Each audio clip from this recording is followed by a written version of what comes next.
sarà Conegliano. Bentrovati al Meteo. Ponte del 2 giugno, clima da inizio estate, ma con occasionale instabilità. Vediamo dove nel dettaglio. Sul Veneto la grafica di giovedì ci mostra un contesto buono, sarà infatti in prevalenza sereno o al massimo poco nuvoloso. Tuttavia sui monti nel pomeriggio saranno possibili dei rovesci e temporali, per il resto assenti. Temperature stazionarie o in lieve aumento, minime tra 14 e 19 gradi, massime invece tra i 25 e i 28 gradi. Ci spostiamo ora sul Friuli Venezia Giulia. Anche qui sarà soleggiato con cielo poco nuvoloso. Sui rilievi sarà più variabile, specie nelle ore pomeridiane, con temporali possibili poi anche fin verso qualche zona di pianura.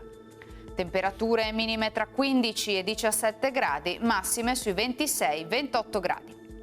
Infine diamo uno sguardo al Trentino Alto Adige, dove sarà più soleggiato al mattino, ma avremo frequenti addensamenti a seguire, associati a isolati rovesci.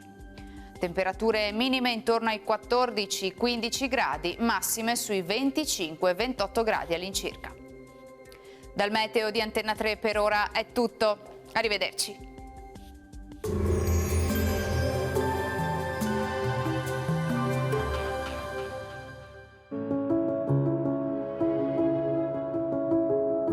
Ad accogliervi sarà Conegliano.